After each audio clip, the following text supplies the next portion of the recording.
See, when most people talk about their fears, they're talking about superficial fears. They're not talking about core level fear. When they talk about fears, they're thinking, I have fear about talking to this girl. I have fear, I have a small penis. I have fear that, I can't get gains. You can't get gains like this, but so don't even set yourself up. So all these superficial fears. But look, let's look at the real fear. Real fear is this deep feeling of unworthiness. This is a deep fear, and everybody suffers with it. Like from the beginning, because this world, this society, it conditions us that we're not good enough. And this is why everybody's trying so hard to be something out in the world, because they think that that's going to somehow help get rid of this unworthiness. No, this unworthiness is existential, has nothing to do with achieving or not achieving, or gains, or 10-inch penis, or getting all the girls. It has nothing to do with that. I got so much female attention when I was traveling overseas, because I'd go to these spots where there's no foreigners years ago, that if that could satisfy you, I'd have been God by now. I got more attention than a movie star would, because I'd go to these places, man. They were literally just be in awe, just looking at me and giggling with each other. It was awesome at the time. But you know what it did? Not only did it not satisfy me, it actually, in time, made me more restless, because it activated the edging. And I couldn't get enough attention. Even all that attention, it wasn't enough. It made the hole even more big. This is how I know, this stuff doesn't work. So, we're talking about this deep sense of unworthiness. You know how I discovered that? Is I went to Muji's retreat in Zimar 9-10 years ago. I came out they had a meditation. I came out, I was walking down the road. He was driving in the car with somebody. We saw each other, we locked eyes. He gave me this super gracious smile. I had an immediate darshan. Shakti put. Some people like that word. He doesn't know he did it. There's nothing about him. It was about the universe ordained that in that moment. I was open, he was open, so the universe can do something. And then I spent the next 2 days, just constant tears were coming. I wasn't sad, I was super happy. But there was a deep purge, unlocked something. And I realized, I was like, somehow God let me know I was okay. That's what happened. That was the realization. And then all the tears were a detox of all this unworthiness I held that I didn't really know I was holding for years. It got crushed and then came out in the form of tears. So that's the deepest. Actually it's not, though. I'm going to say what the deepest thing is, but for practical purposes, this is the deepest fear, is that we're not worthy. But Nelson Mandela, super high level, you know what's interesting about him, man, because he was in Africa, and some of you know they locked him up. I mean, he was a great leader. He didn't hurt anybody, but they put him in prison for some years. Then he got out and became president. You see, so he knew, though, when they put him in prison initially, he knew. He's like, okay, this is super high level training. The universe is doing it with me. I'm here to build consciousness. This is why he put me in prison.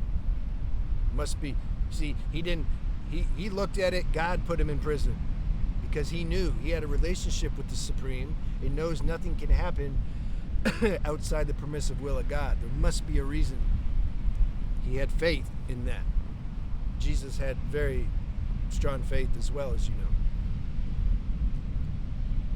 So he went to prison. He's like, this must be training for something.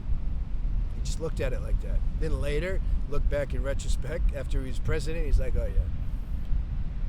Because to be president, You have to be a real good president, not talking about our president, but a good president, real pure, to where you can really help the people.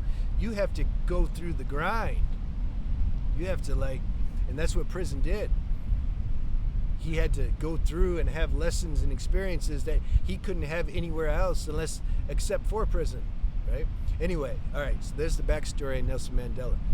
He said in one of his books, also Marianne Williamson said it, I don't know who's first saying it, consciousness, it can give the download to multiple people at the same time, and then whoever says it first gets credit. But he said, our deepest fears in life isn't that we're inadequate or unworthy. Our deepest fear, actually, he's taking it more deep, is that we're more powerful beyond measure. This is what he said.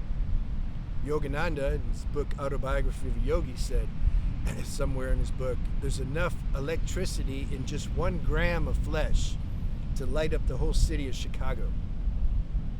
Okay, so these two statements are pointing to the power that's locked inside this, you could say, body, that spirit's trying to radiate. But we have to go through a certain purification so that this light can come out. Semen retention is one of the main tools, major tools, that I've discovered that can help uneclipse our true power. This is why I share about it.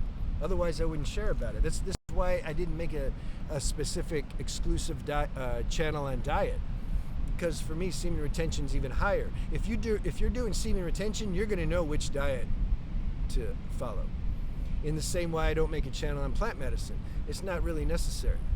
It's not like plant medicine, like, oh, you have to do it to get awake. No, it can be used as a tool or not. It depends on your archetype and your constitution. It's not for everybody. Semen retention, conserving your sexual energy, is for everybody. Now, I'm not saying forever. I'm not saying well, somebody will say, well, how long, what do you mean? You say it's so powerful, how long do you have to do it to access this power? That's subjective and individual, and you'll find that out on your own. Nobody can tell you that. Your intuition has to activate, and you got to ride this horse, man. Nobody can answer that for you. But you'll see, if you start preserving your semen, you're going to see that it automatically puts you in touch with more power. And then you see, whoa, that power's always been there. And you might even remember, when I was a kid, somehow I just felt more free and spacious, but I lost it somehow. What happened? Yeah, because all these stupid habits. And PMO's one of the worst. That just throws you into the pit of hell and darkness, and you can't, how are you going to be in touch with your light? And then the people complain they're feeling bad. Well, of course you're going to feel bad. That's the consequence. That's grace helping you stop doing it so that you don't feel bad. And then you have others say, well, no, man, I have a streak, 90 days, 6 months, and I don't notice any difference. That's impossible. You're doing something wrong. You have to get with somebody, and you have to be honest with them, and then look at your life and see what's going on. See are you still edging? Have you just transferred this addiction to PMO into another addiction? Are you smoking too much weed? Are you eating junk? What are you doing? There's a reason. There's no way that you can be preserving your sexual energy and not feel the difference. I'm just saying, it's impossible. Now, to what degree? This is another question people like what benefits? How much can I benefit? I don't know, man. You just do it, and then you'll see. That's the mind, and ego wants to know. It says, okay, I'm gonna do it, but you have to guarantee me this, or tell me what's gonna happen. No, you have to jump off the cliff, and then you see if you get caught or if you die. Do semen retention and see, am I gonna lose my libido and I'm not gonna like girls anymore? Or you have to convince me that's not gonna happen, otherwise I'm not gonna do it. Then just don't do it then. Yeah, I can tell you it's not gonna happen all day long, but that's not your mind. If it can make you think it's gonna happen as a way to turn you against this practice, then if you buy that nonsense, then nobody can convince you otherwise. This is why I say it's a spiritual evolutionary journey. You have to, you're getting to where you have to recognize the difference between your higher self talking and this lower level mind that talks. You got to know the difference. You got to be able to discern the difference. And then you'll be okay. And then you'll see through experience like how important it is to preserve your sexual energy. And you're going to feel a worthiness that there's no way you could feel otherwise doing PMO. You cannot feel worthy and have self-esteem and be confident when we're doing PMO. You can't do it. You've like entered into a low vibrational world, but yet you want to experience high vibrational feelings. No, you're in the wrong package. You got to take the whole package. Do high vibrational things, experience a more high vibrational state. You can see my other channel, Transcending Shadows, because I talk more on practical level about healthy lifestyle habits. But here's the thing. You're going to have to go through a certain amount of time, a duration of time of going through this purge, this detox of these old habits and tendencies dying.